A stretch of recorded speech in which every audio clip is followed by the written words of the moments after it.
Mr. Creepy Smile Bag. As promised, I'm going to read to you from a book called Fear and Trembling. It is by Amelie Nothomb. I'm not sure if I'm pronouncing that right because she's Belgian. Little sections, it doesn't have chapters, so on this copy I'm going to be reading to you from page 9. Mr. Saito stopped asking me to write letters to Adam Johnson or to anyone else. He didn't ask me to do anything, actually, except bring him cups of coffee. Nothing could be more normal when beginning a career in a Japanese company than starting with the ochakumi, the honorable function of making tea. I took this role all the more seriously because it was the only one I had. I soon knew everyone's drink habits. This humble task turned out to be the first instrument of my downfall at the Yumimoto Corporation. One morning, Mr. Saito informed me that the vice president was receiving an important delegation from a sister company in his office. Coffee for 20 people. I entered Mr. Omochi's office carrying a large tray and performed to perfection. I served each cup with studied humility, incanting the most refined phrases in current usage, lowering my eyes and bowing. If there was such a thing as the Ochakumi Order of Merit, it would have been awarded to me. The delegation left several hours later, and the voice of an enormously fat Mr. Omochi thundered, "Saito-san!" Mr. Saito leapt to his feet, turned white, and trotted into the vice president's lair. The obese one's bellowings reverberated on the other side of the wall. I couldn't make out what he was saying, but it didn't sound like anything pleasant. Mr. Saito returned, his face ashen. I felt a rush of tenderness for him, thinking that the poor man was only a third of the weight of his aggressor. Then he called me furiously. I followed him into an empty office. His anger made him stammer. "You have thoroughly antagonized the delegation from our sister company. You served the coffee using phrases that suggested you spoke Japanese absolutely perfectly." "I don't speak it all that badly, Saito-san." "Be quiet. Why do you believe that you can defend yourself?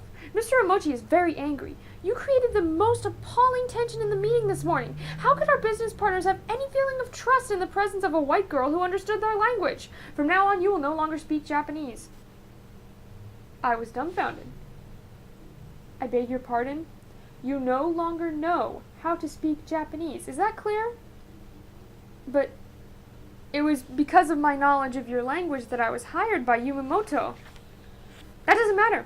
I am ordering you not to understand Japanese anymore." This is from page 198.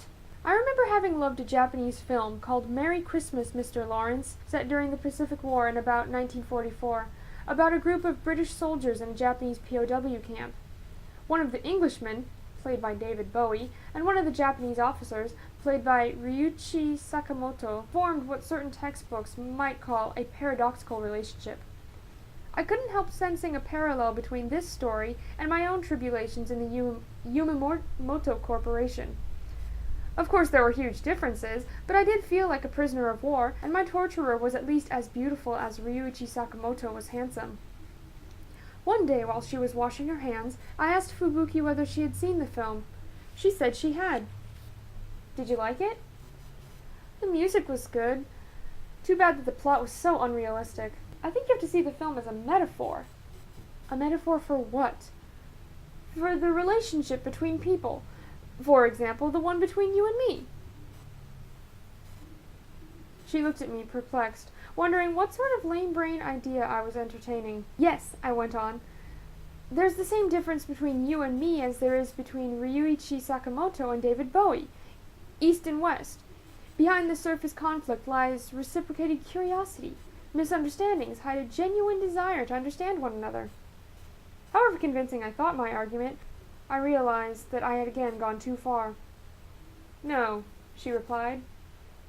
"Why?" I wondered which withering reply she might choose. "I'm not the least bit curious about you," or "I have absolutely no desire to understand you," or "How dare you compare yourself to a prisoner of war?" or "There's something disturbing about the relationship between those two characters that I would have nothing to do with." Instead, in a polite and neutral voice, she replied with an observation both clever and wounding.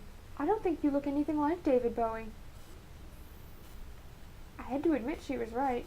That was Fear and Trembling, and this is April 7th. See you guys tomorrow.